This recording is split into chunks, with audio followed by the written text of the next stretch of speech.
시청자 여러분, 정치의 겉과 속을 분석합니다. 정치분석가 박현우입니다. 트럼프 대통령이 베네수엘라과도 정부의 지도자로 노벨 평화상을 받은 민주 투사 마차도가 아니라 니콜라스 마두로의 부통령이었던 로드리게스를 선택한 데에는 미국 중앙정보국의 비밀 보고서가 큰 역할을 했다는 사실이 드러났습니다. 이를 보면 트럼프는 그동안 야권에서 키워왔던 지도자를 선택하지 않고 마두로 정권에서 핵심 역할을 했던 로드리게스를 과도 정부를 이끌 인물로 본 것입니다. 그 이유를 한마디로 말하면 그동안 야권이 제대로 싸우지 않았다는 판단 때문입니다. 전체적인 기반도 없고 부정선거 문제와 관련해서도 투쟁하지 않았으며 석유 산업 국유화와 관련된 문제에서도 뚜렷한 반대 행동을 하지 않았다는 것입니다. 그래서 투쟁 기반이 약하다고 본 것입니다. 어차피 트럼프가 미군 지상군을 투입해 베네수엘라 전체를 직접 통치하지 않는 이상 현재 베네수엘라에 존재하는 지도부의 도움이 필요하다는 판단이 깔려 있습니다. 현재의 지도부 역시 트럼프에게 협력하겠다는 입장을 밝힌 점을 고려하면 그들의 영향력이 필요하다는 계산입니다. 야권이 광범위한 지도력을 갖고 국민적 지지를 받았다면 야권 지도부를 선택했겠지만 그렇지 못하다는 것입니다. 결국 싸우지 않는 쪽은 언제나 국영꾼이 되고 국영꾼에게 역사의 운전대를 맡길 이유는 없다는 냉정한 계산입니다. 이 대목은 한국에도 시사하는 바가 큽니다. 이재명을 제거하거나 배제한다고 하더라도 한국 야권이 과연 광범위하고 치열한 투쟁을 하고 있느냐는 질문이 남습니다. 특히 부정선거 문제와 관련해 야권이 이슈를 만들지 못하고 싸우지 않고 있다는 점에서 많은 통찰을 주고 있습니다. 미국 중앙정보국은 마두로 체포와 실각 이후 베네수엘라에서 단기적인 안정을 유지하기 위해서는 석유 산업과 관련된 전문 기술과 경력을 가진 로드리게스 부통령이 더 유리하다고 판단한 비밀 보고서를 트럼프 대통령에게 제출했고 소수의 고위 행정부 관리들과도 이를 공유했다고 월스트리트 저널이 보도했습니다. 트럼프는 집권 1기 당시 마두로의 대선 부정 이후 들고 일어난 베네수엘라 야권이 예상보다 효율적인 반대를 전개하지 못한 데 대해 크게 실망했다고 합니다.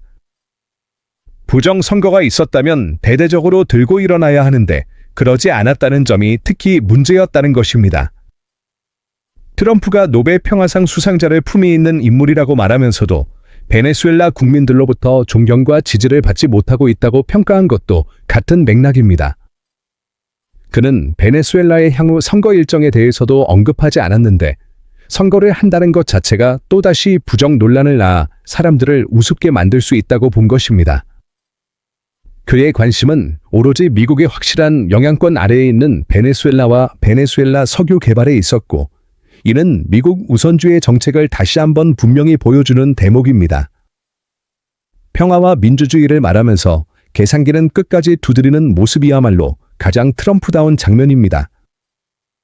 트럼프 행정부는 군사적 우회 시나리오를 논의하는 과정에서 미국 중앙정보국의 분석을 의뢰했고 그 결과를 놓고 토론을 벌였습니다.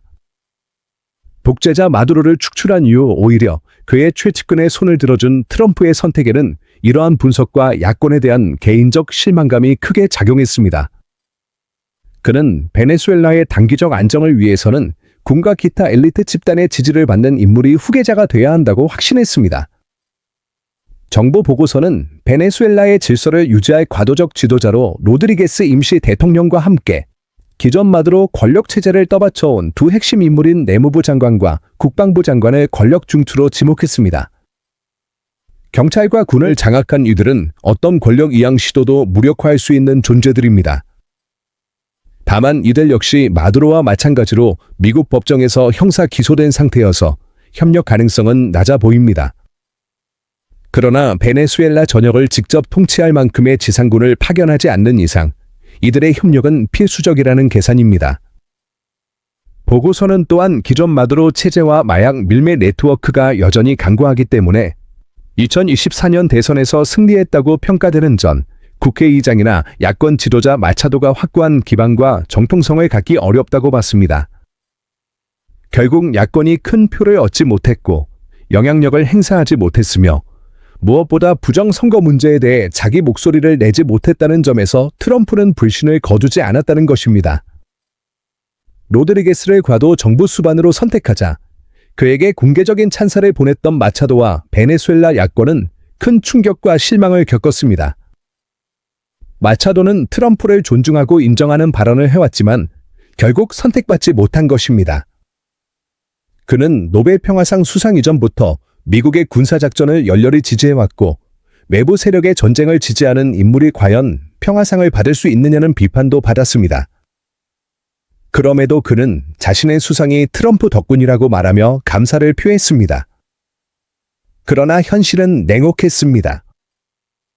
트럼프는 성과를 만들지 못한 베네수엘라 야권을 패배자로 보고 있었고 왜 그런 이들에게 권력을 넘겨야 하느냐고 생각했습니다.